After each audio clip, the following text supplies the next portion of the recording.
বঙ্কিমচন্দ্র চট্টোপাধ্যায়ের যে কোনো রচনায় আমি বললাম যে সাধারণত কঠিন ভাষা হয়, আমাদের মনে হতো সেটা। যদিও বঙ্কিমচন্দ্র চট্টোপাধ্যায় লেখকদের প্রতি, মানে নব্য যারা লেখা লিখবে তাদের প্রতি একটা ইনস্ট্রাকশন দিয়েছিল, একটা ছোট্ট প্রবন্ধ, সেখানে বলেছিল যে লেখার ভাষা এমন হতে হবে যেটা সহজেই পাঠকের বোধগম্য হয়। কিন্তু সত্যি কথা বলতে বঙ্কিমচন্দ্রের অনেক রচনায় মনে হয়তো মাথার উপর দিয়ে যাচ্ছে। কিন্তু যদিও তোদের এই পাঠ্যটা হচ্ছে কমলাকান্তের দপ্তর থেকে নেওয়া। মানুষ সবচেয়ে বেশি ইন্টেলেকচুয়াল কখন হয় বল? সবচেয়ে বেশি জ্ঞানী কখন হয় জানিস? মানুষ মদ খেলে, নেশা হলে, উইড নেশা। সায়েন্স বলছে, আমি বলছি না, নির্দিষ্ট মাত্রায় উইড মানে গাঁজা যদি নির্দিষ্ট মাত্রায় তোর ব্রেনে প্রয়োগ করা যায় তাহলে তোর আলাদা ডাইমেনশন খুলতে পারে। যেমন সিদ্ধি কিন্তু ওই এবারে যখন কেউ খায় তখন মাত্রা ছাড়াভাবে খায়। আচ্ছা, যে কোনো ওষুধও তো ড্রাগস কন্ট্রোলড উপায়ে ব্যবহার করলে সেটা তোর পক্ষে বরদান, আর সেটাই যদি আনকন্ট্রোল হয়ে যায় তাহলে অভিশাপ। তোরা ছোটোবেলার থেকে একটা রচনা পড়ে এসেছিস, এই বছর মাধ্যমিকেও এসেছিল, বিজ্ঞান আশীর্বাদ না অভিশাপ, তাই তো? তাহলে এটা ছোটোর থেকে জানিস যে একটাই লাইন, কোনো জিনিসটা আশীর্বাদ বা অভিশাপ নির্ভর করে আমাদের ইউজ করার ক্ষমতার উপর। আমরা ডিনামাইট দিয়ে পাহাড়ও ফাটাতে পারি, ডিনামাইট দিয়ে লোকের ঘরও উড়িয়ে দিতে পারি, এবার আমাদের উপরে ডিপেন্ড করছে। সেরকমভাবে বঙ্কিমচন্দ্র চট্টোপাধ্যায়ের এখানে বিখ্যাত ক্যারেক্টার হচ্ছে কমলাকান্ত। সেই কমলাকান্ত কিন্তু সবসময় আফিমের নেশায় মত্ত থাকতো। আফিম বলতে প্রস্তুত থেকে যেটা হয়, ইংরেজি নাম হচ্ছে এটার ওপিয়াম। এবারে তুই যখন ওই ধরনের মদ্যপ অবস্থায় থাকবি, মানে ড্রাঙ্ক পরিবেশে থাকবি আর কি, যে কোনো নেশাতে, তখন সেই নেশাতে তুই আলাদা ডাইমেনশন খুঁজে পাবি, মানে বাস্তব জগতের লোক বুঝতে পারবে না।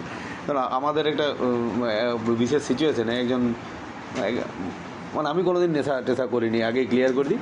আমি কোনো সময় হয়তো একটু নিয়ে দেখেছি, কিন্তু মনে করে হয়েছে খেয়ে পরে দেখেছি কি যাচ্ছে তাই খেতে, এটা লোক কী করে খায় আমি বুঝতে পারি। পৃথিবীর কোনো নেশা, কোনো মদ আমার মনে হয় না ভালো টেস্ট হতে পারে।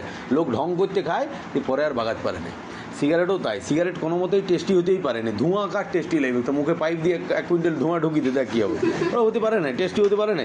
কিন্তু কী হয়ে যায় বলতে, ওর ভিতরে যে সার্টেন এনজাইম থাকে, উৎসেচক থাকে, যা ব্রেনের পার্টিকুলার পার্টকে উদ্দীপ্ত করে। যেমন আমি বলছি ডোপামিনকে ক্ষরণ করলো ব্রেনে, ডোপামিন ক্ষরণ করলে তুই হাসবি, বিরাট ফুর্তি লাগবে। তুই যেমন তোর ওটার নাম কি, জিমে যেটাকে বিরাটভাবে স্টেরয়েড তোর কী করবে? স্টেরয়েড তোর পেশির ক্ষমতা বাড়াবে না, ব্রেনকে বারবার সিগন্যাল পাঠাবে। আর 86 বিলিয়নের সংযোগস্থল হচ্ছে আমাদের ব্রেনে, 86 বিলিয়ন নিউরন আছে ব্রেনে। তাহলে অতগুলো নিউরনকে তুই যখন উদ্দীপ্ত করবি, তুই অটোমেটিক এক্সট্রা কাজ করবি, মারাত্মকভাবে কাজ করবি। সেরকমভাবে মাদক দ্রব্য তোকে আলাদা ইন্টেলেকচুয়ালে পৌঁছাতে পারে। সেই ইন্টেলেকচুয়াল পরিস্থিতিতে কমলাকান্ত কীভাবে বিড়ালের সঙ্গে কথা বলছে, নিজেই মাঝে মাঝে বিড়াল হয়ে গেছে, এটাই কাহিনি। দুর্দান্ত রচনা, দারুণ লাগবে, আসা উচিত ছিল সবাইকার। এই যাই হোক, যারা বন্ধ করেছে বলার কিছু নাই, কারণ শর্ট কোয়েশ্চেনগুলো লেখানোর মধ্যে তো একজন মাস্টারের কৃতিত্ব নয়, কৃতিত্ব টেক্সট পড়ানো হয়, গ্রামার পড়ানোতে। সেটা যদি মিস করে তাহলে তো একটা সবাইকে কিনে নিলেই হয়ে যেত, বটে কিনা? যাই হোক, দেখ, বিড়াল বঙ্কিমচন্দ্র চট্টোপাধ্যায়। আর তোরা এইটাও জানিস যে বঙ্গদর্শন পত্রিকার সম্পাদকেই ছিলেন বঙ্কিমচন্দ্র চট্টোপাধ্যায়, সেখানেই বেরিয়েছিল বিড়াল প্রবন্ধটা। দেখ, আমি শয়নগৃহে চারপাইয়ের উপর বসিয়া হুঁকা হাতে ঝিমাইতেছিলাম। একটু মিটমিট করিয়া ক্ষুদ্র আলো জ্বলিতেছে, দেওয়ালের উপর চঞ্চল ছায়া প্রেতবৎ নাচিতেছে। মানে প্রেত যেমন নাচে, ছায়াটা ওরকম লড়িয়ে। ধর আমার যদি এখানে ঝুলন্ত একটা লাইট থাকে, সেটা যদি বাতাস দেয়, তাহলে সেটার জন্য সব ছায়াগুলোই লড়বে, ওটা কিনা? ওটাই বলছে। আহার প্রস্তুত হয় নাই, এজন্য হুঁকা হাতে নিমিলিত লোচনে আমি ভাবিতেছিলাম যে আমি যদি নেপোলিয়ান হইতাম তবে ওয়াটারলু জিতিতে পারিতাম কিনা। মানে বুঝতে পারছিস, খাবার এখনও প্রস্তুত হয়নি, কী অবস্থায় আছে তোদেরকে আগেই বলেছি। সে অবস্থায় হঠাৎ খাবার প্রস্তুত হয়নি, ফাঁকা পড়ে আছে। সে ভাবছে আমি যদি নেপোলিয়ান হতাম তাহলে ওয়াটারলু যুদ্ধটা কেমন জিততাম। সে তো আমিও অনেক সময় ভাবি, আমি যদি জেট বিমানের পাইলট হতাম, যা উড়াতাম না, এটা ওটা স্বপ্নে। আচ্ছা, তবে ওয়াটারলু জিতিতে পারিতাম কিনা। আচ্ছা, ওটা ছাড়ি দে, সবচেয়ে বাস্তব, এখন IPL চলছে। কতজন নিজেকে বিরাট কোহলি ভাবিলিস? কতজন নিজেকে, আচ্ছা বিরাট কোহলি ছাড়, কতজন নিজেকে হয়তো কারো ড্রাইভ দিয়ে দেখি ভাবিস যে এইটা তো আমি এরকম করে লিখে দিতাম। এটা মধ্যে খারাপ কিছু নয়, ফ্যান্টাসিটা হয়। আর তোর মধ্যে যেটার ইচ্ছা বেশি আছে মনে, সেইটাই বেশি করে উদ্রেক হবে যদি ওই ধরনের মাদক দ্রব্য সেবন করা হয়। দেখ, তবে ওয়াটারলু জিতিতে পারিতাম কিনা, এমন সময় একটি ক্ষুদ্র শব্দ হইল, ম্যাও। চাহিয়া দেখিলাম, হঠাৎ কিছু দূরে বুঝিতে পারিলাম না। প্রথমে মনে হইল ওয়েলিংটন হঠাৎ বিড়ালত্ব প্রাপ্ত হইয়া আমার নিকট আফিং ভিক্ষা করিতে। বলছি হঠাৎ করে বুঝতে পারলাম, মানে ভাবলাম ওয়েলিংটন মানে সে রাজা, সে হয়তো হঠাৎ করে বিড়াল হয়ে গেছে, দিয়ে আমার কাছে চাইতে আছে একটু আফিম দাও। আর আমি যে নেপোলিয়ানের কথা ভাবছি, যুদ্ধের কথা ভাবছি, প্রথম উদ্যমে পাষাণবোধ কঠিন হইয়া বলিব মনে করিলাম যে ডিউক মহাশয়কে ইতিপূর্বে যথোচিত পুরস্কার দেওয়া গিয়েছে, এক্ষণে আর অতিরিক্ত পুরস্কার দেওয়া যাইতে পারে না। বলছে হঠাৎ করে ভাববো, কঠিন হৃদয় করে বলবো, না না ওসব আফিম ফাফিম দিয়া নেই, তোমাকে ওই ও তো এখন নেপোলিয়ান হয়ে বেঁচে আছে, ওই যে ওই যুদ্ধে তোমাকে উপযুক্ত পুরস্কার দিয়ে দিচ্ছি আমি, এখন আর কিছু দেওয়া যাবে না। কঠিন হৃদয় হয়ে ভাবলে আমি বলবো বিশেষ অপরিমিত লোভ ভালো নয়। বলছে তখন আমি বলবো যে বেশি লোভ করা ভালো নয়। ডিউক বলিল মেও। তখন চক্ষু চাহিয়া ভালো করিয়া দেখিলাম যে ওয়েলিংটন নহে, একটি ক্ষুদ্র মার্জার। বলছি তখন ভালো করে তাকিয়ে দেখলাম, ও এটা ওয়েলিংটন নয়, একটা বিড়াল, ছোট বিড়াল, মার্জার মানে বিড়াল। প্রসন্ন আমার জন্য যে দুগ্ধ রাখিয়া গিয়েছিল, প্রসন্ন হচ্ছে গোয়ালানি, মানে যে দুধ দুয়ে লেখকের ঘরে, বলছে সেই দুগ্ধ রাখিয়া গিয়েছিল তাহা নিঃশেষ করিয়া উদরসাৎ করিয়াছে। বলছে একটু আগেই প্রসন্ন যে গোয়ালানি যে দুধটি রেখে গেছে ওটা খাই লিছে বিড়ালটা, বুঝেছিস। আমি তখন ওয়াটারলুর মাকে বহু রচনায় ব্যস্ত, তত দেখি নাই। আমি তখন মনে মনে তো ওয়াটারলু যুদ্ধ ভাবছি, আর ও তখন খাইয়ে উদ্ধার করে দিয়েছে, অত আমি দেখি নাই, খাইয়ে বসে আছে বিড়ালটা। এক্ষণে মার্জার সুন্দরী নির্জল দুগ্ধপানে পরিতৃপ্ত হইয়া আপন মনে সুখ এ জগতে প্রকটিত করিবার অভিপ্রায় অতি মধুস্বরে বলিতেছেন মেও।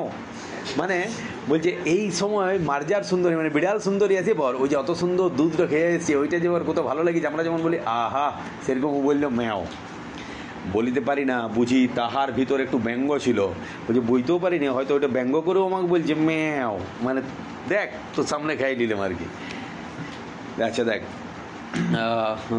মার্জার বলিতে পারি না, বুঝি তাহার ভিতর একটু ব্যঙ্গ ছিল। বুঝি মার্জার মনে মনে হাসিয়া আমার পানে চাইয়া ভাবিতেছিল, কেহ মরে বিল চেছে কেহ কাই কই। বলছে আমার দিকে তাকিয়ে দেখে ভাবছে কেউ কষ্ট করে আর কেউ তার ফল ভোগ করে, মানে কেউ খাল কুড়ে আর কেউ ওখান থেকে মাছটি আর কই মাছটি বের করে নেই। তাই বলছে কেহ মরে বিল ছেচে কেহ খায় কই, কেউ হচ্ছে খাল জলটা তুলতেই ব্যস্ত আর কেউ মাছটা ধরে নিয়ে চলে যায়। বুঝি সেও মেয় শব্দে একটু মন বুঝিবার অভিপ্রায় ছিল। বুঝি বিড়ালের মনের ভাব, তোমার দুধ তো খাইয়া বসিয়াছি, এখন বলো কি। বলছে ভাবি দেখ তো একটা নেশায় মতো আছে, দারুণ লাগবে সবার, শুধু আমি বই যদি দেখতে ভুলে যাচ্ছিস ভুলি যা, আমার দিকে ধ্যান দে। এখন ভেবে দেখ, ও নিজেই তো নেশায় মতো আছে, সে তখন ভাবছে, বিড়ালটা হয়তো ভাবছে আমি তো তোমার দুধটা খাই চলে যাচ্ছি, এবার কী করবে করো। অ্যাকচুয়ালি সব ভাবনাটাই কার মনের, নিজের মনের, ও আর মনেই বোঝাচ্ছে, ওকে দিয়ে বলাচ্ছে। দেখ আরও দুর্দান্ত কথা আছে, বলি কি আমি তো ঠিক করিতে পারিলাম না, দুধ আমার বাপেরও নয়, দুধ মংলার, দুই আছে প্রসন্ন, অতএব সে দুধে আমার যা অধিকার বিড়ালেরও তাই। লেখকের ভাবনাটা বুঝ, ইন্টেলেকচুয়াল। বলছি দুধ আমার বাপের নয়, দুধ দুই হচ্ছে গরু মংলার, সেই মংলার দুধটা দুই যে প্রসন্ন, আমার কি গেলো তুই খাইছিস তো, মানে লজিক্যালি ভাবতে গেলে ওটা তো লয়, ওটা কোথাও তুই আমাদের শালবনের একটা মিষ্টির দোকানে মিষ্টিটা তুললি বলে, রসগোল্লা তুললি বলে, সে হয়তো বললো তুললি গেছে, ছানাটা এই যে ওই পাড়া থেকে তৈরি করলো আমার ওই রাঁধুনি, আর চিনিটা ওই দোকান থেকে এই যে তুই চুরি করেছি মালিক এরকম বলবে, আগেই ঠেঙালি দৌড়াবে আর কি। এটা ভাবিছি এখানে। দেখ দেখ তবে সে যে দুগ্ধে আমারও যা সে যে অধিকার বিড়ালেরও তাই, সুতরাং রাগ করিতে পারি না। তবে চিরাগত একটি প্রথা আছে যে বিড়াল দুধ খাইয়া গেলে তাহাকে তাড়াইয়া মারিতে যাইতে হয়। তবে প্রথা আছে একটা, বিড়াল যদি দুধ খায় তাকে তাড়িয়ে মারতে যেতে হবে। আমিও সেই চিরাগত প্রথার অবমাননা করিয়া মনুষ্যকুলে কুলাঙ্গার স্বরূপ পরিচিত হইব, ইহা বাঞ্ছনীয় বড় হয়। আমি যদি বিড়ালটাকে না মারতে যাই তাহলে মানুষ কুলে যে আমি কুলাঙ্গার হয়ে যাবো, তাই ওটাও আমি করবো না। আমিও ঠেঙালি বিড়ালকে মারতেই যাবো, যদিও আমি মনে করি যে বিড়ালের কোনো ক্ষতির দোষ নাই ওটাতে দুধ খাওয়াতে, তবু মারতেই যাবো। হ্যাঁ, চিরাগত মানে যা বহুকাল ধরে চিরন্তন চলে আসছে, বুঝলে, মানে একদম চিরকাল চলে আসছে আর কি। যা কি জানি এই মার্জার যদি স্বজাতি মণ্ডলে কমলাকান্তকে কাপুরুষ বলিয়া উপহাস করে, বলছে আমি যদি ইয়াকে ঠেঙাতে না যাই, এই যদি বিড়ালদের মিটিংয়ে বলে হ্যাঁ কমলাকান্ত ওখানে আছে, ওটা পুরা কুলাঙ্গার, ওটা মানে পুরুষই লয়, এরকম যদি বলে, তাই ওকে ঠেঙাতে যাবোই ঠিক করলে মানুষ। আচ্ছা, উপহাস করেন, অতএব পুরুষের ন্যায় আচরণ করাই বিধেয়। ইহা স্থির করিয়া সকাত চিত্তে হস্ত হইতে হুকা নামাইয়া অনেক অনুসন্ধানে একটি ভগ্ন যষ্টি আবিষ্কৃত করিয়া সগর্বে মার্জারির প্রতি ধাবমান হইলাম। বলছে অনেক করে হুকাটা নামাইলাম, হুকার নামে কোনো মতো একটা ঠেঙ্গা জোগাড় করি ওর পিছনে দৌড়াইলাম। জাস্ট ওটা দৌড়ানোর জন্য দৌড়ানো, কারণ নাইলে নাকি মানুষ জাতির অপমান করা হবে। আচ্ছা দেখ, মার্জারি কমলাকান্তকে চিনিত, সে যষ্টি দেখিয়া বিশেষ ভীত হওয়ার কোনো লক্ষণ প্রকাশ করে না। এটা বুঝ অপমানটা কেমন। বলছি বিড়াল কিন্তু কমলাকান্তকে চিনতে, ও ঠেঙা দেখে পরে ওর হেললেও নাই, মানে ও বুঝে গেল যে এইটার ক্ষমতা নাই। আচ্ছা কেবল আমার মুখ পানে চাইয়া হাই তুলে একটু সরিয়া বসলো, একটু মুখের দিকে তাকালে হাই তুললে সাইডে বসে গেল, মানে অপমানটা বুঝ এটা তুই একটু বলিল মেও। প্রশ্ন বুঝিতে পারিয়া যষ্টি ত্যাগ করিয়া পুনরাপি শয্যায় আসিয়া হুকা ধরিলাম। বুঝি দেখ কমলাকান্ত বুঝি গেল যে মেয় কি বলতে চাইছে, সঙ্গে সঙ্গে ঠেঙাটা ফেললো, আবার হুকাটা নিল, আবার বিছানায় এসে মানে ওই আরাম চেয়ারে এসে বসলো। দিয়ে পর বলছি কি দেখ, তখন দিব্যকর্ণ প্রাপ্ত হইয়া মার্জারের বক্তব্য সকল বুঝতে পারলাম। তখন আমি দিব্যকর্ণ পেলাম, মানে দিব্যকর্ণ বলতে দেবতার দিয়া কান পেলাম, এবং মার্জার যা কথা বলছে আমি সব শুনতে পাচ্ছি। ওটা তোরাও জানিস কিসের জন্য দিব্যকর্ণটা পাইছে, বুঝলি। তবে কমলাকান্তের নেই ট্রাই করিলে তোরা দিব্যকর্ণ না পাইতে পারিস, তবে অনেক মানুষের পদধূলি পাইতেই পারিস রাস্তার ধারে পড়ি থেকে। আচ্ছা বুঝিলাম যে বিড়াল বলিতেছে মারপিট কেন, স্থির হইয়া হুকা হাতে করিয়া একটু বিচার করিয়া দেখো দেখি, এ সংসারে ক্ষীর সর দুগ্ধ দধি মৎস্য মাংস সকলই তোমরা খাইবে, আমার কিছু পাইব না কেন। বিড়াল বলছে ভাবিব দেখো দেখি, একটু ঠেঙা বাদ দাও, হুকাটা খাও, খেতে খেতে ভাবো দেখি এই জগতের এত সব জিনিস কেবলমাত্র তোমরাই খাইবে, আমরা কেন পাবো না। তোমরা মনুষ্য, আমরা বিড়াল, প্রভেদ কি? ওই তোমরা মানুষ, আমরা বিড়াল, পার্থক্যটা কি? আমরা ছোটোবেলায় এটা বন্ধুদের সঙ্গে ব্যঙ্গ করতাম, কারো এক ঠেঙা দিয়ে হয়তো এক ঠেঙা কুকুরকে হয়তো কেউ ঢেকে দিল, আমরাই ব্যঙ্গ করে বলতাম কুকুর বলে কি মানুষ লয়, মারছে, মানে এটা এটা ব্যঙ্গ। সেরকম বলছি তোমরা মানুষ বটো, আমরা বিড়াল বটি, তাহলে কী এমন পার্থক্য যে তোমরা এই সব ওগুলো খাবে আমরা পাবো নাই, আমাদেরও সমান অধিকার আছে। আচ্ছা দেখ, তোমাদের ক্ষুধা পিপাসা আছে, আমাদের কি নাই? তোমরা খাও, আমাদের আপত্তি নাই, কিন্তু আমরা খাইলে কোন শাস্ত্র অনুসারে ঠেঙা লাঠি লইয়া মারিতে আইসো? তাহা যদি বহু অনুসন্ধানে পাইলাম না, তোমার কাছে কিছু উপদেশ গ্রহণ, আমার কাছে কিছু, তোমরা আমার কাছে কিছু উপদেশ গ্রহণ করো। বুঝ তোমাদের কোন শাস্ত্রে বলে যে আমি কোনো খাতে গেলে আমাকে ঠেঙালি দাঁড়ো, যদি যেটার কোনো সদুত্তর না দিতে পারো তাহলে আমার কাছে কিছু জ্ঞান শোনো। বিড়ালটা বলছে কমলাকান্তকে কিছু জ্ঞান তাহলে শোনো। বিজ্ঞ চতুষ্পদের কাছে শিক্ষালাভ ব্যতীত তোমার জ্ঞানোন্নতির উপায়ন্তর দেখি নাই। বুঝিয়ে দেখ, ওই যে এই পণ্ডিত বিড়াল আমি, আমার কাছে তুমি যদি জ্ঞান না পাও তাহলে তুমি জীবনে উদ্ধার পাবে না। আচ্ছা, তোমাদের বিদ্যালয় সকল দেখিয়া আমার বোধ হয় তোমরা এতদিনে এই কথাটি বুঝিতে পারিছ। বলছি তোমাদের বিভিন্ন স্কুলগুলো দেখে বুঝতে পারো না, নিশ্চয়ই বুঝতে পারিছ যে স্কুলে তোমরা অতটা শিখবে না, আমার কাছে যা শিখবে। হ্যাঁ, ওটা বাস্তবই বটে। দেখো শয্যাশায়ী মনুষ্য ধর্ম কি, পরোপকারেই ধর্ম। বলছে হে শয্যাশায়ী মনুষ্য, বিড়ালটা তখন বলছে হে বিছানায় শুয়ে আছে যে মানুষ, বুঝো ধর্ম কি, পরোপকারী পরম ধর্ম। এই দুগ্ধটুকু বুঝে দেখ, লজিকটা বুঝ, তুইও কনভিন্স হয়ে যাবি যে বিড়ালকে দুধ খাওয়ানোই উচিত ছিল। পরোপকারী পরম ধর্ম, এই দুগ্ধটুকু পান করিয়া আমার পরম উপকার হইয়াছে। বলছে এই দুধটা খাইছি, তাহলে আমার বিরাট উপকার হয়েছে। কার হয়েছে? বিড়ালটার। তোমার আহারিত দুগ্ধে এই পরোপকার সিদ্ধ হইল, অতএব তুমি সেই পরম ধর্মের ফল ভোগে। বলছে তুমি যে ওইটা কষ্ট করে আহরণ করেছিলে, সেই দুধটা খাই পর আমার উপকার হলেও, তার মানে তোমার কতটা পুণ্য হলে বলো তো। মানে বুঝে দেখ জিনিসটা। এখানে নন্দিনী নাথিং ফোনটা নিয়ে এসছে, ওর ফোনটা আমি কাটিলাম। বুঝে দেখ তুই কত কষ্ট করে কিনেছিস, আর ওটা আমি ব্যবহার করবো, তোর কত পুণ্য বল দেখি। আচ্ছা, এরকম যদি বলে আর কি। আচ্ছা, পরম ধর্মের ফল ভোগে। আমি চুরি করি আর যাহাই করি, আমি তোমার ধর্ম সঞ্চারে মূলীভূত কারণ। বলছি আমি চুরি করে খাই আর যা করে খাই ওটা দেখার দরকার নাই, আমার জন্যে তোমার ধর্ম হলো, এইটা বড় কথা। তুমি দেখো। আচ্ছা, তাহলে তো পৃথিবীতে সব চোর জাস্টিফাইড হয়ে যাবে রে। দেখ, অতএব আমাকে প্রহার না করি আমার প্রশংসা করো। বুঝ, আমি যে চুরি করে দুধটা খাইছি, আমাকে মান না দিয়ে আমার প্রশংসা করো। আমি তোমার ধর্মের সহায়, আমি আছি বলি তোমার ধর্ম হয়েছে, নাহলে হতেও নাই। বুঝতে পারছি? দেখো, আমি চোর বটে, কিন্তু আমি কি সাধ করিয়া চোর হইয়াছি? খাইতে পাইলে কে চোর হয়? দেখো, যাহারা বড় বড় সাধু চোরের নাম শিহরে ওঠে, তাহারা অনেকে চোর অপেক্ষা অধার্মিক। তাহাদের চুরি করিবার প্রয়োজন নাই বলিয়াই চুরি করেন না, কিন্তু তাহাদের প্রয়োজনীয় ধন থাকিলেও চোরের প্রতি সে মুখ তুলিয়া চাহেন না, ইহাতে চোরে চুরি করে। বলছি যারা বড় বড় লোক, তাদের এত সম্পত্তি আছে, খাইয়ে পরেও শেষ হবেক নাই, তবু মানুষগুলোকে দান করেনি বলেই তো মানুষ চোর হয়। বুঝে দেখ, ইন্টেলেকচুয়াল কথাবার্তা। তবে তার জন্যই তো চুরি করে। অধর্ম চোরের নয়, চোরে যে চুরি করে সে ধর্ম কৃপণ ধনীর। বলছি যে চুরি করছে তার অধর্ম নয়, যে বড় লোক ধনী মানুষ তার অধর্ম, কারণ সে ধনটা বিলায় না বলেই লোক চুরি করছে। চোর দোষী বটে, কিন্তু কৃপণ ধনী তদপেক্ষা শতগুণে দোষী। চোরের দণ্ড হয়, চুরির মূল যে কৃপণ তাহার দণ্ড হয় না কেন? ওই চোরের দণ্ড হয়, কিন্তু যে কিপটিয়া লোক তার কেন দণ্ড হয় না? দেখো, ভালো করে শুন। দেখো আমি প্রাচীরে, তুই নিজে চোরকায় তেল দে, সবাইকে বুঝাতে হবে, সবাই তোর থেকে বেশি পণ্ডিত। দেখো আমি প্রাচীরে প্রাচীরে ম্যাও ম্যাও করিয়া বেড়াই, কেউ আমাকে মাছের কাটাখানা ফেলিয়া দেয় না। বলছি আমি প্রাচীরে প্রাচীরে যে ম্যাও ম্যাও করে বেড়াই, আমাকে কেউ মাছের কাঁটাটুকু ফেলে দেয়নি। মাছের কাঁটা, পাতের ভাত নর্দমায় ফেলিয়া দেয়, জলে ফেলিয়া দেয়, তথাপি আমাকে ডাকিয়া দেয় না। এটা বাস্তব কথা। তোমাদের পেট ভরা, তোমাদের পেটের ক্ষুধা কি প্রকারে জানিবে? হায় দরিদ্রের জন্য ব্যথিত হইলে তোমাদের কি কিছু অগৌরব আছে? আমার মতো দরিদ্রের ব্যথায় ব্যথিত হইয়া লজ্জার কথা সন্দেহ নাই। যে কখনো অন্ধকে মুষ্টি ভিক্ষা দেয় না, সেও একটা বড় রাজা ফাপড়ে পড়িলে রাত্রে ঘুমায় না, সকলেই পরের ব্যথায় ব্যথিত হইতে রাজি। মানে বলছি যে লোকটা গরিবের জন্য কোনোদিন ভাবে না, সে বড় লোক হইলে তাকে তোষামত করার জন্য তার নিয়ে অনেক কিছু ভাবে। তবে ছোট লোকের দুঃখে কাতর ছি কে হইবে। বলছি বড় লোকের দুঃখ হইলে তাকে সাহায্য করার জন্য সবাই এগিয়ে আসে, কারণ ওটাকে পাঁচাটা বলে। আর গরিবের দুঃখ হইলে কেউ সাহায্য করতে আসে নাই। বলছে তাই আমার দুঃখে কেউ দুঃখী লয়। বিড়ালটা বলছে দেখো যদি অমুক শিরোমণি কি অমুক ন্যায়ালঙ্কার আসিয়া তোমার দুধটুকু খাইয়া যাইতেন, তবে তুমি কি তাহাকে ঠেঙ্গা মারিতে মারিতে আসিতে।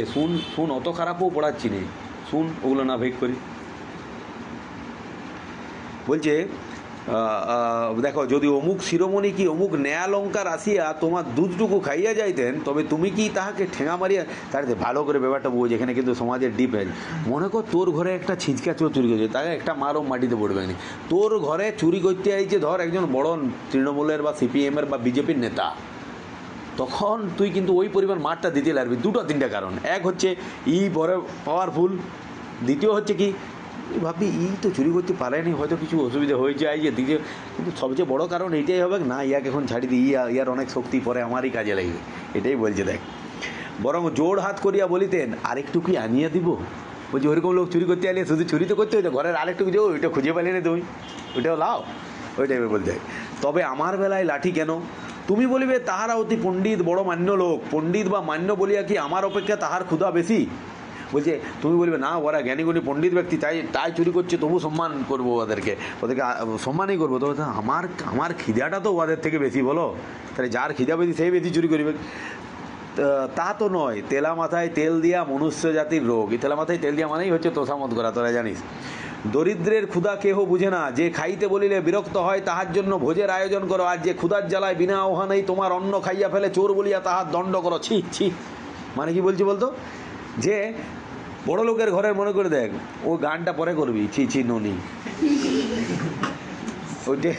ওইটাই করতে হবে, লোকেরটা শুনে তোরটা শুনবে নাই, এটাই তো ভাত। দুরকম গান হয়, এক অরিজিৎ সিং আর অরিজিৎ সিং এর গান করে ট্রেনেও ঘুরে বেড়ায় কিছু লোক। কি বললাম বলতো? আচ্ছা সঙ্গে সঙ্গে ওইগুলো ক্যাচ করে নিচ্ছে একদম সঙ্গে সঙ্গে। আর ভাবছি আমি বুঝতে পারবো না, 10 বছর পড়াচ্ছি রে এখানটায় বসে, মুখ লাটলে বলে দেবো কি বলছিস। দেখ আচ্ছা যে খাইতে বললে বিরক্ত হয় তার জন্য বলছে বড় লোকের ঘরে দেখবি কোনো ছেলে খেতে পাচ্ছে না, আরেকটু খাও আরেকটু খাও আরেকটু খাও করে জোর করে খাওয়ায়। বলছি যে খিদায় কাতর তার কপালেই কিছু জোরেন। দেখ ব্যঙ্গ হতে পারে, মজা হতে পারে, কিন্তু সমাজের নির্দিষ্ট দিকগুলোকে কিন্তু একটা করে করছে বটে। যে খাইতে বললে বিরক্ত হয় তার জন্য ভোজের আয়োজন করো, আর যে ক্ষুধার জ্বালায় বিনা আহ্বানেই তোমার অন্ন খাইয়া ফেলে চোর বলিয়া তাকে দণ্ড করো। ছি ছি। দেখো আমাদিগের দশা দেখো, দেখো প্রাচীরে প্রাচীরে প্রাঙ্গণে প্রাঙ্গণে প্রাসাদে প্রাসাদে ম্যাও ম্যাও করিয়া আমরা চারিদিকে দৃষ্টি করে দিয়েছি, কেউ আমাদিকে মাছের কাটাখানা ফেলিয়া দেয় না। যদি কেহ তোমাদের সোহাগের বিড়াল হইতে পারিল, গৃহমার্জার হইয়া বৃদ্ধের নিকট যুবতীর ভার্যার সহদয় বা মূর্খ ধনির কাছে শতরঞ্জ খেলোয়াড়ের স্থানীয় হইয়া থাকিতে পারিল, তবেই তাহার পুষ্টি। তাহার লেজ ফুলে গায়ে লোম হয় এবং তাহার রূপের ছোটা দেখিয়া অনেক মার্জার কবি হইয়া পড়ে। মানে ব্যাপারটা বলছে আমাদের কোনো শান্তি নাই। যদি কোনো বিড়াল কোনো বড় লোকের ঘরের বিড়াল হতে পারে, বড় লোকের ঘরের মেয়ের পোষা বিড়াল হতে পারে, তার বাহারি আলাদা। তখন দেখবি তুই যে শ্যাম্পু জন্মে দেখিস নি, সেই ট্রেসেমের শ্যাম্পু দিয়ে স্নান করবে, বা অন্য কোনো দামি ট্রেসেমে তো কম দামি, আমি আরো দামি দামি বলছি, তার হয়তো সে হয়তো গুচির জামা পরবে, বুঝতে পারছিস? আর গুচির জামাটা গুচি জানিস তো কি বটে না, পৃথিবীর সবচেয়ে দামি ব্র্যান্ডের মধ্যে একটা, সেরকম করবে। হ্যাঁ বড় লোকের কুকুর কিন্তু আমাদের থেকে ভালো থাকে অনেক সময়, বিড়ালও বলছে সেরকম সিচুয়েশন হবে বিড়ালের ক্ষেত্রে। আর আমাদের ক্ষেত্রে বলছে তখন তার রূপ এমন হবে, লেজ ফুলি যাবে, লোম একদম চকচকে হবে, তখন অনেক সেই মহিলা বিড়ালকে দেখে অনেক পুরুষ বিড়াল কবি হয়ে যাবে, মানে প্রেমে পড়ে যাবে আর কি এক কথায়।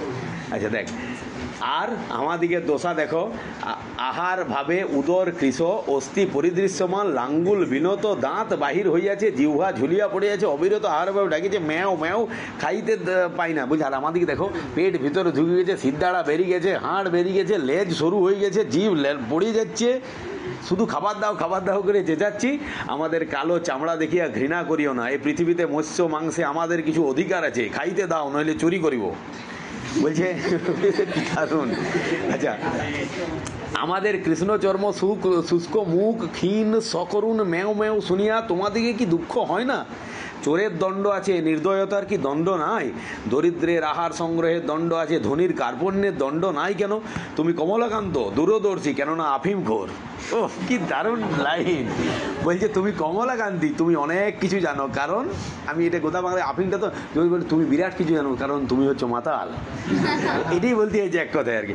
আর আমি দেখেছি আমাদের ফিস্টে জনৈক এক মানে ক্লাসমেট বা সূত্রে বন্ধু, তো আমি যেটা বলতে থামি গেলাম, আমি কোনোদিন করিনি, কোনো সময় টেস্ট করে দেখেছি, কিন্তু নিঘাত খারাপ, জোর করে লোক খায়। মানে আমি দেখার জন্য দেখেছিলাম যে কেমন খেতে চেচ্ছা দেয় একদম। তো তারা মোটামুটি খায়, খাওয়ার পর একবার একটা সিচুয়েশন হয়েছে, সেখানে একজন বন্ধু বলছে যে মিষ্টিটা দুর্দান্ত। বলছে না, মিষ্টিটা ভালো করেছে, এটা বুঝলি কি, এটা বড় কথা নয়, দুধ টাকার কাছ থেকে খাইছে সেটা বড় কথা, যে গাইটা দিয়েছে সে কি খাইছে বড় কথা সেইটা। আমি ভাবছি যে এই পড়াশোনা হয়তো এইচএস পরে ছাড়ি দিয়েছে, কিন্তু ভাবনার ডিপি তো মোটামুটি কবি হয়ে যেতে পারছো। এটা কিন্তু আর নয়, এটা পুরোটাই কাজ হচ্ছে ওই যেটা সেবন করেছি আর কি। দেখ এই দেখ, তুমি কমলাকান্ত দূরদর্শী, কেননা আফিম ঘোর। তুমিও কি দেখিতে পাও না যে ধনীর দোষেই দরিদ্র চোর হয়? 500 দরিদ্রকে বঞ্চিত করিয়া একজনে 500 লোকের আহার্য সংগ্রহ করিবে কেন? যদি করিল তবে সে খাইয়া তাহার যাহা বাড়িয়া পড়ে তাহা দরিদ্রকে দিবে না কেন? যদি না দেয় তবে দরিদ্র অবশ্য তাহার নিকট হইতে চুরি করিবে, কেননা অনাহারে মরিয়া যাইবার জন্য এই পৃথিবীতে কেহ আসে না। খুব লজিক্যাল পয়েন্ট। বিয়ে বাড়িতে অনেক খাবার বেড়ে যায়, কিন্তু নষ্ট করে দিই। এখন অনেক সজাগ হচ্ছে ইয়াং জেনারেশন, সত্যিই সজাগ হচ্ছে। তারা চেষ্টা করে যে যদি বেড়ে যায় কোথাও না কোথাও বিলি দেওয়ার ব্যবস্থা করছে। তোদের জেনারেশন আরও অ্যাক্টিভ এইসব দিক দিয়ে। আমি বলছি আমাদের জেনারেশন থেকেই ওটা অ্যাক্টিভ, আমাদের সময় থেকে আমরা ওটা চেষ্টা করে আসছি। এটাই কিন্তু সমাজের এই দিকটাকে তুলে ধরেছে, বুঝেছিস, যে ওটা ফেলে দেয়। অনেকে ডাস্টবিন থেকে কুড়িয়ে খায়, অন্ন চায় প্রাণ চায়। বিজন ভট্টাচার্য যদি দেখিস, কুকুর যে জায়গা থেকে খাবার তুলছে, দুর্ভিক্ষ মন্বন্তর সময় মানুষও সেই জায়গা থেকে খাবার তুলছে, কিন্তু ওটা স্বাভাবিকভাবেই পাচ্ছ যে যেটা বেড়ে গেছে সেই মানুষগুলোকেই দিয়ে দেওয়া। কিন্তু অনেকে প্রেস্টিজ মনে করে যে ওটাতে আমার না দরিদ্রকে বোস করিয়ে খাওয়ালে, ওটার মধ্যে প্রেস্টিজ কিছু নাই। তোদের জেনারেশনে চেঞ্জ আছে। আমার পার্টিকুলারলি মনে হয়েছে যতগুলো ভাই বোনকে বাইরের আমি দেখেছি। দেখ আমি তারপরে কত বললো, হ্যাঁ, আমি আর সহ্য করিতে না পারিয়া বলিলাম, এতক্ষণ বিড়ালটাই বলি গেল, বলছে আমি আর সহ্য করিতে না পারিয়া বলিলাম, থামো মার্জার পণ্ডিতে, তোমার কথাগুলি ভারী সোশিয়ালিস্টিক। সমাজ বিশৃঙ্খলার মূল। যদি যাহার যত ক্ষমতা তত সে ধন সঞ্চয় করিতে না পায়, অথবা সঞ্চয় করিয়া চোরের জ্বালায় নির্বিঘ্নে ভোগ করিতে না পায়, তবে কেহ আর ধন সঞ্চয়ে যত্ন করিবে না, তাহাতে সমাজে ধন বৃদ্ধি হইবে না। এটা দেখ ইকোনমিক্যাল কথাবার্তা, সত্যি তো তাই। যদি তোর পার্টিকুলার একটা সম্পত্তির বেশি তুই সঞ্চয় করতে না পারিস, তাহলে আম্বানি পৃথিবীতে তৈরি হবে, নৌকানা খাটতে হবে কত, বুঝে করি এমনিতেও তো পাবো না, তেমনিতেও পাবো না। তাহলে কোন দিকে এটা গোলমাল? সমাজটা উন্নতি কোনোদিনও অর্থের দিক দিয়ে ওটা হবে না, এটা বলেছে। দেখ তারপর কি বলছে, মার্জারের উত্তর প্রস্তুত আছে বিড়ালের। মার্জার বলিল, মানে এটা কে বললো একটু আগে? কমলাকান্ত। সে ইকোনমিক্যাল দিকটা তুলে ধরলো। তখন মার্জার কি বলছে? মার্জার বলিল, না হইলে তো আমার কি, সমাজের ধন বৃদ্ধি অর্থ ধনীর ধন বৃদ্ধি, ধনীর ধন বৃদ্ধি না হইলে দরিদ্রের কি ক্ষতি? আমি বুঝাইয়া বলিলাম, সামাজিক ধন বৃদ্ধি ব্যতীত সমাজের উন্নতি নাই। বিড়াল রাগ করিয়া বলিল যে আমি যদি খাইতে না পাইলাম তবে সমাজের উন্নতি লইয়া করিব ওটা কি? ইকোনমিক্যাল কথাতে তাই। যদি অর্থ রোজগার না হয়, আর অর্থ যদি মানুষের না থাকে, তাহলে খরচা করবে না, খরচা না করলে মার্কেট ভ্যালু বাড়বে নাই, ব্যাপারটা ভাবে, তাহলে অর্থনীতি ডাউন হবে। বিড়াল বলছে সব বুঝলাম, এটাও লজিক্যাল পয়েন্ট, বলছে সব বুঝলাম, সবাই উঠে গেল, আমি খাতে পেলাম না, তাহলে কী হলো? জগৎটা একটা গান আছে, আগের বারে পড়ানোর সময় তো আমার মনে পড়েছে গানটা, একটা, যত আনন্দ আয়োজন সব বৃথা আমায় ছাড়া। ওটা অনেকে ভুল করে শুনিস, তোমায় ছাড়া। জগতের যত কিছু সুন্দর সব তুই আছিস বলেই, বুঝতে পারছি। তুই বলতে নিজে, তুই না থাকলে কিন্তু জগৎ অসুন্দর লয় কি?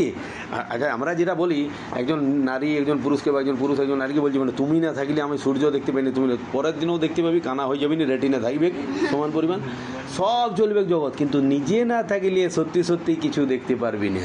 বটে কি না? বুঝতে পারছি জিনিসটা। তাই মানুষ সবচেয়ে বেশি বা যে কোনো জীব সবচেয়ে বেশি কাকে ভালোবাসে? নিজেকে ভালোবাসে, এটা নিয়ে কোনো সন্দেহ নেই। আর এটাই ইট শুড বি, এটাই হওয়া উচিত, নিজেকেই ভালোবাসা উচিত। কারণ তুই নিজেকে ভালোবাসলেই তুই জগৎটাকে সুন্দর দেখবি। আচ্ছা, সুন্দর গোলাপ ফুল ফুটে আছে, তুই মরে গেছিস, তুই কোথায় দেখতে পাবি গোলাপ ফুল? তোর বাগান লাভ তো নয়। তাহলে নিজেকে, আমি ওই গানটা প্রথম তমসমা জ্যোতির্গময় যে গানটা, সেই এত আনন্দ আয়োজন সব বৃথা, আমি প্রথম বলতাম তোমায় ছাড়া। লজিক তো দাঁড়াচ্ছে তোমায় ছাড়া বলছে, একজন প্রেমিক তার প্রেমিকাকে বলছে তোমায় ছাড়া সব আনন্দ। কিন্তু আমি একটা জিনিস ভাবছি, প্রেমিকা আছে, প্রেমিক ফুটে গেছে, তো ও আর আনন্দটা কোন দিকে? ভূত হয়ে কি চারদিক ঘুরে বেড়াবে? এটা লয়। সব আনন্দ আয়োজন সব বৃথা নিজেকে বাদ দিয়ে, বুঝতে পারছিস? এটা আর কি বলছি, দেখ, কারণ যে যতই বল তুমি আমার এই, তুমি আমার ওই, তুমি আমার ওই, মানে যা কিছু বলি, তুমি আমার নিউক্লিয়াসই বলি দে, কিন্তু তবুও সিরিয়াসলি বুঝ, নিউরনগুলো তোরই। মানে তুই সিগারেটের ছোঁয়া নিজের হাতে দিলে কোনো জন্মে টেলিপ্যাথিক্যালি পসিবল হলে হতে পারে, এখনও পর্যন্ত তো প্রমাণ কোথাও পাইনি যে টেলিপ্যাথির মাধ্যমে ওটা সম্ভব, যে তুই আর ব্যথাটা অনুভব করলি। হ্যাঁ, হতে পারে, মানে আমাদের শাস্ত্রে কিন্তু বলা আছে, কিন্তু এখন কলিযুগের মানুষ অতটা আধ্যাত্মিক লেভেলে জানে। তা তুই ছেঁকা খেলে তুই ছেঁকা খাবি, তোর সাইনেপসিসের মধ্যে দিয়েই তোর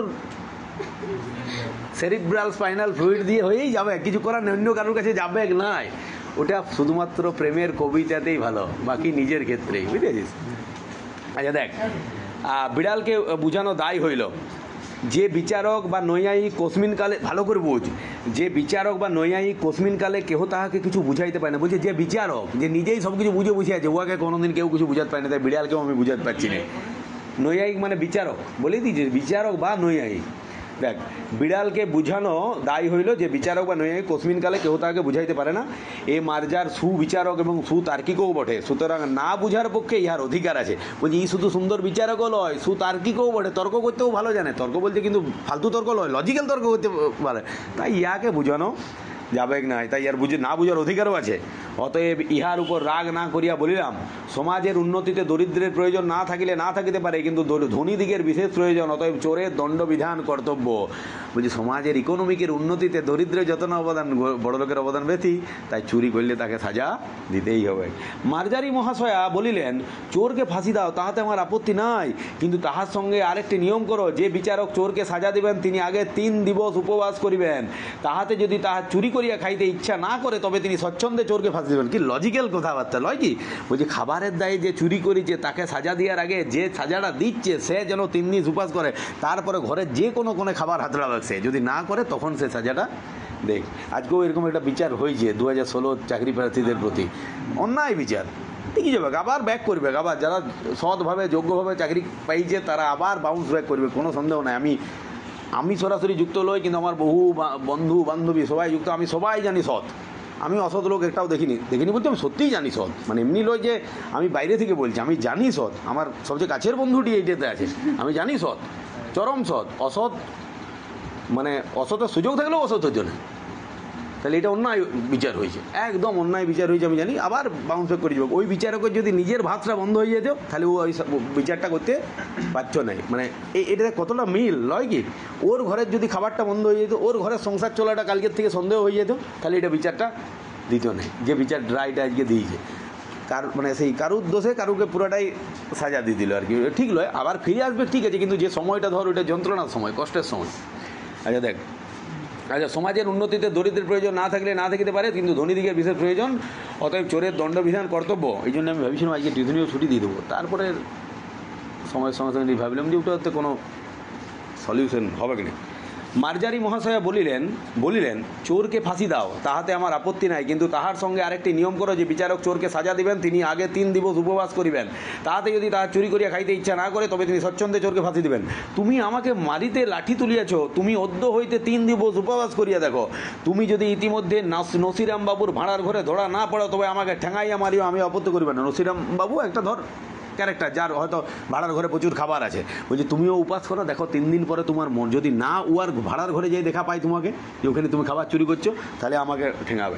বিজ্ঞ লোকের মতো এই যে যত বিচারে পরাস্ত হইবে তত গম্ভীরভাবে উপদেশ প্রদান করিবে, আমি সেই প্রথম মাঝে দেখে কি দারুণ কথা। ওই যে বড় বড় পণ্ডিত লোকরা কী করে, তোর সঙ্গে তর্কে হারিয়ে গেলেই বড় বড় জ্ঞান দিতে শুরু করে, তখন আর তর্ক নাই। তর্ক বলতে আমি কি বলছি, মানে লজিক্যাল কথাবার্তা তখন না হয়, তখন বড় বড় জ্ঞান দিতে শুরু করে।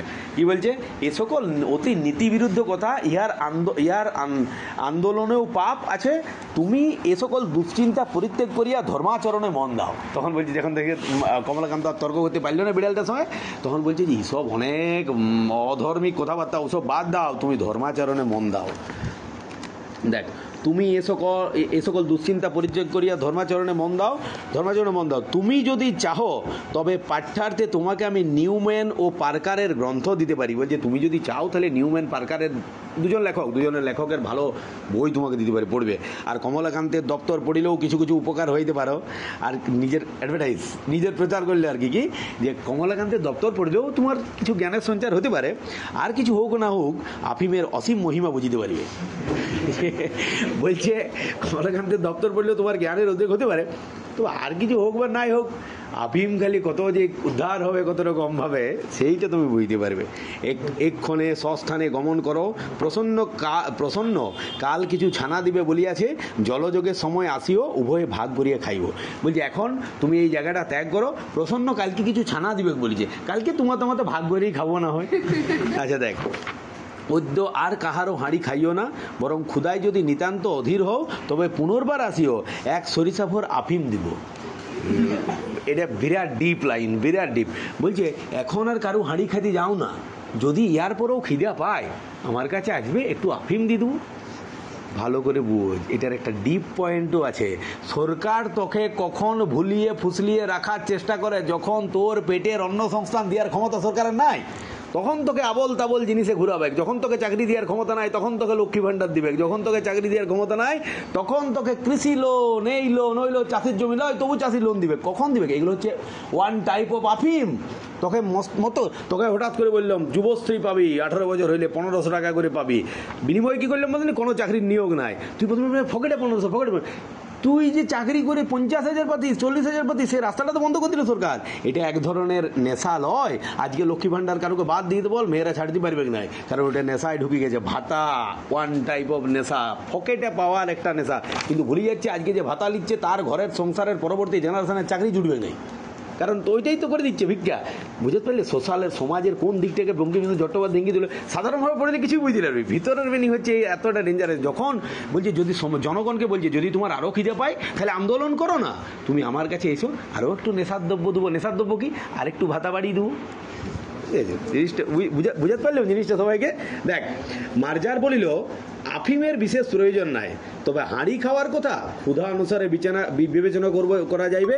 তখন বিড়ালটা বলছে আফিমের বিশেষ প্রয়োজন আমার নাই, মানে সজাগ জনগণ যেটা বলছে তার কি বিজ্ঞ জ্ঞানী জনগণ কি বলছে, সেই জ্ঞান লুব্ধ পড়া, মানে কি বলবো, শিক্ষিত জনগণ, সে বলছে আফিমের বিশেষ প্রয়োজন নাই, তবে চুরি করার কথা আমি এখন থেকে বলতে পারিনি, খিদা পাইলে সেটা ভাববো। মার্জার বিদায় হইল, একটি পতিত আত্মাকে অন্ধকার হইতে আলোকে আনিয়াছি ভাবিয়া কমলাকান্তের বড় আনন্দ হইল। এটা হলো আজকে ডিপ পয়েন্ট আছে। দেখ, মার্জার চলে গেল, কমলাকান্ত মনে মনে ভাবলো বাহ, তাহলে একটা বিড়ালকে আমি উদ্ধার করলাম, তো পুরো ডুবে যাচ্ছিল চুরি করে করে। আমি ওকে বুঝালাম ধর্ম কি, সরকার ঠিক তাই, আত্মতুষ্টিতে ভুগে। সে দিয়ে দিয়েছে তোকে কন্যাশ্রী, রূপশ্রী, সব কিছু। বাহ, আমি কিয়াদের কি উদ্ধারটা করলাম, যে লোকগুলো কিছু পাচ্ছিল না তাকে আমি 1000 টাকা মাসে দিচ্ছি। আর সেও ভাবছে বাহ, 1000 টাকা 4 বার জমিয়েই তো আমি একটি 8 বার জমিয়েই একটি বালুচুরি কিনে নেবো, কি একটি এই শাড়ি কিনে নেবো, বা এইবারে পূজায় আমার এইটা হবে। যার হাজব্যান্ডের চাকরি আছে সেও ভাবছে, আর যার চাকরি নাই সেও ভাবছে বাহ, এই টাকাতে এইটা হয়ে যাবে, ভুলি লয়ে গেল। কিন্তু তারপরের জেনারেশন যে পরবর্তীকালে চাকরি পাওয়ার চান্সটা কমে গেল, সেটা বুঝতে পারছে না। সো এই জায়গাটা কি বলতে নেই, সরকারও ভাবছে কি, সরকার ওটা ভাবছে না যে ইয়াদেরকে আমি ঠকিয়ে রেখেছি, সরকার ভাবছে বাহ, ইয়াদেরকে তো আমি সত্যি উপকার করছি, কত উপকার করছি। ছেলেগুলোকে আমি ফোন দিচ্ছি, যে এরপর 11-এর পরে ফোন দিচ্ছি, তারা কত সুন্দর অনলাইন ক্লাস করবে। এবার এটা কি জানবি যে তারা একটু পরেই ছি ননিতে কমর দুল হবে, ওটা তো জানে নাই, ওটা সরকারও জানে। কারণ তুই যত ছি করবি, তোর লাইফটাও তত ছি হবে, আর সরকারকে প্রশ্নটাও তত কম করবি। তুই যত পোস্ট গ্রাজুয়েট ডিগ্রি ধারণ করে নিবি, তখন বলবি আমার চাকরিটা কই।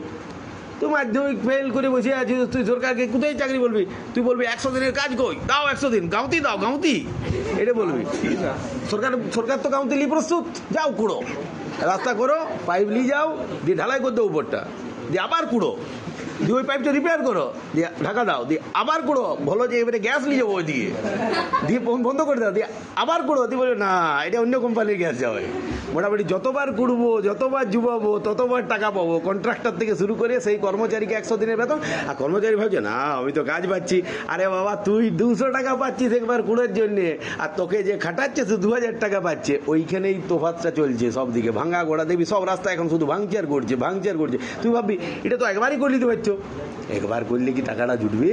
একবার করলে চলবে না, 3বার ভাঙিয়ে পর করতে হবে। বুঝতে পারছি, রাস্তার মাঝে একে কল করে দেবো, দিয়ে পর বুঝবো যে না এখানে রাস্তা হলে ভালো হচ্ছে, কলটা তুলো, দিয়ে আবার ওই জায়গায় রাস্তা নিয়ে যাবো, রাস্তার টাকা মারবো, কলের টাকা মারবো, দিয়ে কলটা আবার অন্য জায়গায় করবো, সেই টাকা মারবো। এটাই হচ্ছে সমাজ। এবার তোরা যত অশিক্ষিত থেকে যাবি, সমাজ এটা প্রাধান্য পাবে। তোরাই যখন শিক্ষিত হয়ে মানবিক হয়ে নেতার পর্যায়ে যেয়ে পৌঁছাবি, তখন এটা আর করবি নি, তখনই সমাজটা চেঞ্জ হবে। এই জন্যে খুব শিক্ষিত ছেলেদের পলিটিক্যাল জায়গায়, খুব শিক্ষিত ছেলেদের, মানবিক ছেলেদের অ্যাডমিনিস্ট্রেটিভ জায়গায়, IAS IPS ইত্যাদি জায়গাতে প্রয়োজন। আর খুব সৎ মানুষ দিকে শিক্ষক হওয়া প্রয়োজন। অসততার 1% থাকলে সে সমাজকে ফুটানোর জন্য যথেষ্ট। তাহলে এই লাইনটা ওইটাই, মার্জায় বিদায় হতেই কমলাকান্ত সরকারের নেই ভাবলো আমি পতিত আত্মাকে উদ্ধার করলাম, দিয়ে সে নিজেও সন্তুষ্টি পেল আর কি। দেখ এখানে এই বিড়াল প্রবন্ধটা শেষ হলো, বল।